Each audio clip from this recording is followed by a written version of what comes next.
Brought to you by Agilus Diagnostics. Health test की बात आती है तो मैं भरोसा करता हूँ India largest diagnostics company Agilus diagnostics. खुद को टेस्ट करते रहो। पूरे दुनिया में लेडीज में ब्रेस्ट कैंसर कॉमनेस्ट कैंसर है और इंडिया में भी वुमेन में ब्रेस्ट कैंसर सबसे कॉमन कैंसर है, सबसे ज़्यादा होता है। और रिसेंटली ये देखा गया है खास तौर पे इंडिया में यंग वुमेन में ब्रेस्ट कैंसर का इंसिडेंस इंक्रीज हो रहा है। ब्रेस्ट कैंसर इंडिया का अगर डाटा हम देखें तो approximately 1.3 million people women are suffering from breast cancer every year and उसमें से 4.5 लाख के करीब लोगों का डेथ हो जाती है एक साल में ब्रेस्ट कैंसर की वजह से। और ये भी बताते हैं जो एवरी 4 मिनट्स मतलब हर 4 मिनट में एक ब्रेस्ट कैंसर डायग्नोसिस होता है और हर 13 मिनट में 13 मिनट्स में एक वुमेन इंडिया में ब्रेस्ट कैंसर की वजह से डेथ होता है। ब्रेस्ट कैंसर का जो कारण है इसमें तो बहुत कारण है, जैसे जेनेटिक कॉज होता है, फैमिली हिस्ट्री होता है और मोटापा, पोर लाइफस्टाइल, अनहेल्दी लाइफस्टाइल, ये सब होता है। उनमें से सबसे ज़्यादा कॉमन कॉज जो है जो ब्रेस्ट कैंसर के साथ रिलेट किया है, पहला एक्सेस बॉडी वेट मतलब मोटापा, दूसरा अनहेल्दी लाइफस्टाइल। अनहेल्दी लाइफस्टाइल मतलब जो अल्ट्रा प्रोसेस्ड फूड आजकल ज़्यादा खाते हैं, अनहेल्दी फैट्स कंटेंट ज़्यादा होता है और स्मोकिंग भी होता है, अल्कोहल भी लेते हैं। इसके वजह से ब्रेस्ट कैंसर का इंसिडेंस बढ़ा है। ब्रेस्ट कैंसर का ट्रीटमेंट अगर डिस्कस करना है, इसमें एक होता है लोकल ट्रीटमेंट जिसमें आता है सर्जरी और रेडियोथेरेपी, और सिस्टेमिक ट्रीटमेंट में आता है chemotherapy, targeted therapy, immunotherapy, hormonal therapy इत्यादि। लोकल ट्रीटमेंट फ्रंट में मतलब newer surgical technique and newer radiotherapy technology की वजह से काफ़ी इम्प्रूवमेंट हुआ है। सिस्टेमिक ट्रीटमेंट में केमोथेरेपी में न्यूअर ड्रग आया है, न्यूअर फॉर्मुलेशन आया है, नया ड्रग की वजह से इसमें इफेक्टिवनेस भी बढ़ा है केमोथेरेपी में। टारगेटेड थेरेपी में अलग अलग टाइप का टारगेटेड एजेंट यूज हो रहा है और इम्यूनोथेरेपी एक न्यूअर मॉडलिटी है जिसमें इम्यून सेल को एक्टिवेट करके कैंसर सेल को किल करते हैं, कैंसर सेल को खात्मा करते हैं। ये एक न्यू डेवलपमेंट है कैंसर ट्रीटमेंट में। और मोस्ट रिसेंट जो ट्रीटमेंट है, एडवांसमेंट है, वो है antibody drug conjugate. Antibody drug conjugate मतलब एडीसी। एडीसी में 2 मॉलिक्यूल होता है, एक है antibody that is targeted agent monoclonal antibody and दूसरा है केमोथेरेप्यूटिक मॉलिक्यूल। दोनों को कॉम्बिनेशन बनता है एक केमिकल लिंकर के द्वारा।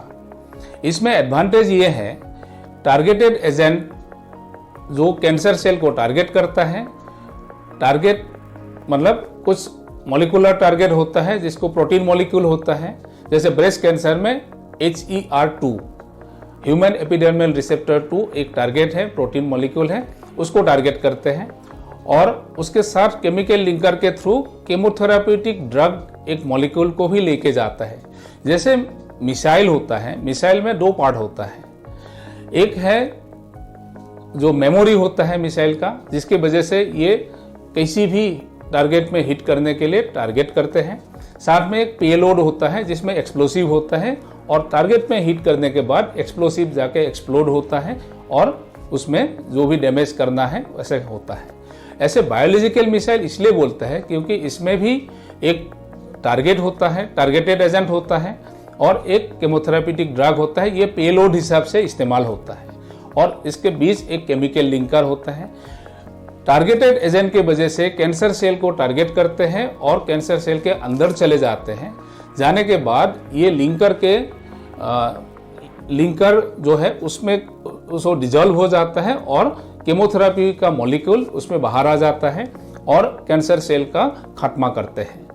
उसके बाद एक और एडवांटेज है, एक कैंसर सेल को डैमेज करने के बाद एडजेसेंट मतलब आसपास का और कैंसर सेल में भी ये चले जाते हैं, जाके उसको भी खत्मा करते हैं।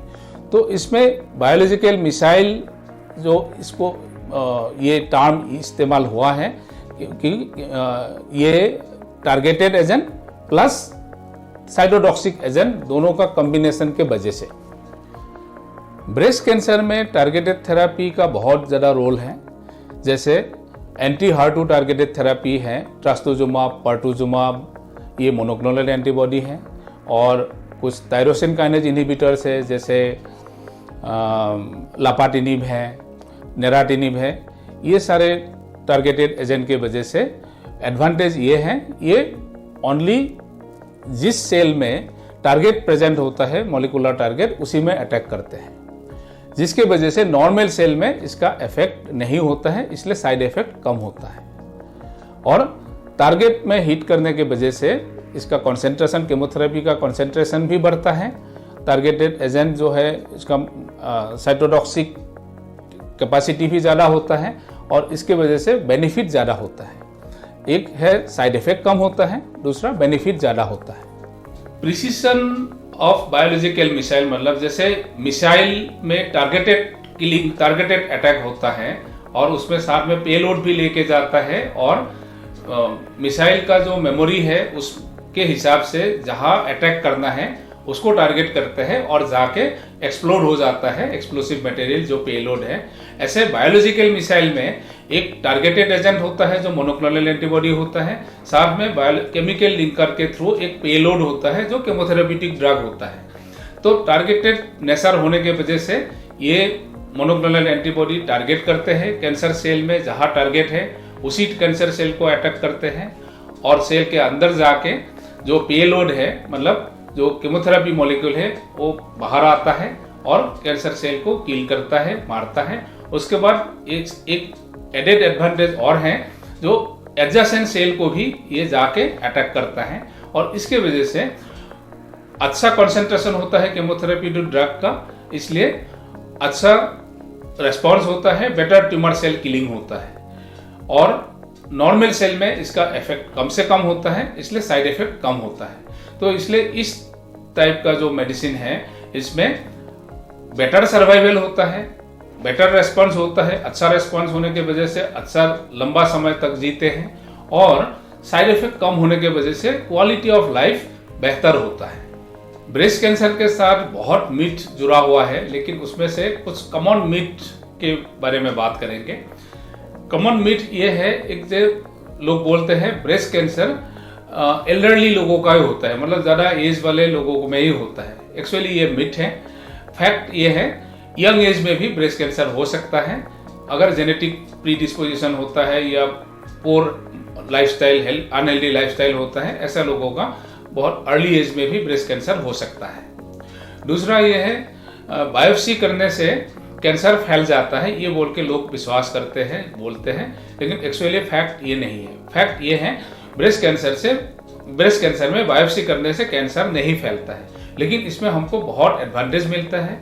एक तो डायग्नोसिस कंफर्म हो जाता है, दूसरा मॉलिक्यूलर कैरेक्टरिस्टिक जो है कैंसर का हम स्टडी कर सकते हैं, जिसकी वजह से जिसमें हमको पता चलेगा केमोथेरेपी के अलावा और क्या क्या टारगेटेड थेरेपी, क्या इम्यूनोथेरेपी, क्या कौन सा बायोलॉजिकल एजेंट हम यूज कर सकते हैं। नेक्स्ट मिथ ये है, जो केमोथेरेपी से बाल चले जाते हैं, मतलब हेयर लॉस होता ही है, ये भी मिथ है। पुराने ज़माने में केमोथेरेपी के वजह से हेयर लॉस होता था, लेकिन आजकल जो न्यू फॉर्मुलेशन आया है केमोथेरेपी का, जैसे नैनो टेक्नोलॉजी से केमोथेरेपी फॉर्मुलेशन आया है, उसमें हेयर लॉस कम होता है। कुछ मेडिसिन ऐसा है जिसमें जेमसाइटाबिन, कार्बोप्लेटिन, ये सब मेडिसिन से, कैपेसिटाबिन, ये सब मेडिसिन से हेयर लॉस बिल्कुल नहीं होता है। और खास तौर पे जो टारगेटेड थेरेपी होता है, antibody drug conjugate, targeted agent, immunotherapy, ये सब मेडिसिन से हेयर लॉस बिल्कुल नहीं होता है। अगर कभी थोड़ा बहुत होता भी है और बहुत जल्दी हेयर रिग्रो हो जाता है, और ये टेम्परेरी इफेक्ट होता है। कैंसर का नाम से ना डरे। ब्रेस्ट कैंसर के कारण, लक्षण और इलाज के बारे में सटीक जानकारी रखें। मिस इन्फॉर्मेशन और र्यूमर से बचे रहें। फिजिकली एक्टिव रहें, रेगुलर स्क्रीनिंग कराइए और जब भी कोई संदेह हो कैंसर एक्सपर्ट का सलाह लें और कैंसर से बचें।